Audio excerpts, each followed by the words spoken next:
మకామి జమియాత్ అహ్లే హదీస్ ఆధ్వర్యంలో బేతంచెర్ల పట్టణంలోని ముస్లిం మైనారిటీ షాదీఖానాలో శనివారం నాడు ధార్మిక సభను నిర్వహించారు.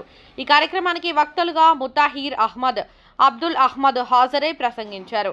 ఇస్లాం అనేది ఒక మతం కాదని, సమాజంలో అందరినీ కలుపుకొని పోయి ఎలా బ్రతకాలి అని నేర్పించే విధానమని, ముస్లింలు అంటే 5 పూటల నమాజు చేయడం దాని అర్థం కాదని, ఆపదలో ఉన్న వారిని ఆదుకొని తోటి వారిని దగ్గరకు తీసుకోవడమే మహమ్మద్ ప్రవక్త నేర్పించిన ఇస్లాం విధానమని తెలియజేశారు. అదేవిధంగా తల్లిదండ్రులను గౌరవిస్తూ వారి అడుగుజాడలలో నడవడం, వయోవృద్ధులు అయిన తర్వాత వారికి ఆప్యాయంగా సేవ చేయడం ముస్లిం విధానమని తెలియజేశారు. ఈ కార్యక్రమంలో నందికొట్కూరు గవర్నమెంట్ ఖాజీ హఫీజ్ సయ్యద్ అక్యూపంచర్ నూర్ అహ్మద్, డాక్టర్ జయంత్ గౌడ్ ముస్లింలు అధిక సంఖ్యలో పాల్గొన్నారు. తాను అనుసరించాల్సినటువంటి దైవ ధర్మాన్ని విడనాడాడు. తెరిచేవారు, స్వర్గంలో అందరికంటే ముందు ప్రవేశించేవారు ఆఖరి ప్రవక్త ముహమ్మద్ రసూలుల్లాహ్ సల్లల్లాహు అలైహి వసల్లం. ఆయన నామం లేకుండా చివరికి జిన్నాతులు కూడా స్వర్గంలోనికి ప్రవేశించావు. ఎవరికి వాళ్ళు ఆలోచించాయి. ఏముంది సార్ మన దగ్గర ఆయన తన అనుచరులుగా చేర్చుకోవడానికి? ఇన్ని సంవత్సరాలు మన జీవితంలో కనీసం ఖురాన్ గ్రంథాన్ని కూడా అంతంతో చదవలేదు. వెళ్ళిన వాళ్ళు మనలో ఎంతో మంది ఉన్నారు. మనకి కలిమా ఏంటో తెలియదు, మనకి ఈమాన్ ఏంటో తెలియదు, మనకు తౌహీద్ ఏంటో తెలియదు. ఏదో కులంలో పుట్టాము, అప్పుడు జనాజా అప్పుడు పండుగలప్పుడు మేము ముస్లింలు అనేటువంటి మాట గుర్తుకొస్తుందే తప్ప చేసుకొని ఉర్దూ మాట్లాడినంత మాత్రం ముస్లిం కాదు అంటుంది ఖురాన్.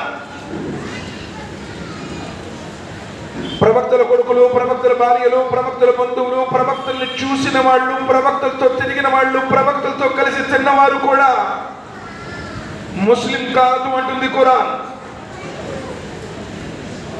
950 సంవత్సరాలు అల్లా మార్గంలో అవిశ్రాంతితో కృషి చేస్తే ప్రవక్త నూహ్ అలైహిస్సలాం వారి కన్న కుమారుడికి కలిమా భాగ్యం లభించలా.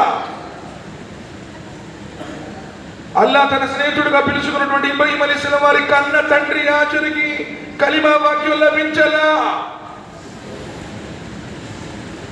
లూత్ అలైహిస్సలాం వారి భార్యకి లభించలా. నూహ్ అలైహిస్సలాం వారి భార్యకి లభించలా.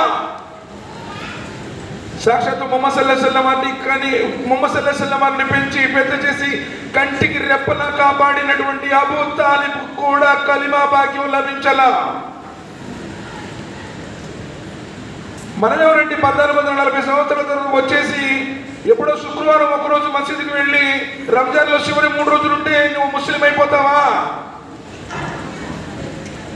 అల్లాహ్ సుబ్హానహు వ తఆలాని ఇష్టపడతాడా? ఒకవేళ నీ జీవితంలో ఈ రోజు ఆఖరి రోజు అయి ఉంటే, క్యాలెండర్లో మరో డేట్ నీకు లేకపోతే, సమాధిలో దైవదూతలు అడిగేటువంటి ప్రశ్నలకు నిజంగా నీ దగ్గర సమాధానం ఉందా? అలాంటి ఆచరణ చేస్తున్నావా? క్షణభంగురం తెలుసా? గాలిలో దీపం లాంటిది, నీటి మీద బుడగ లాంటిది. ఎప్పుడు ఎక్కడ ఎవరు ఎలా చచ్చిపోతాడో ఎవరికి తెలియదు.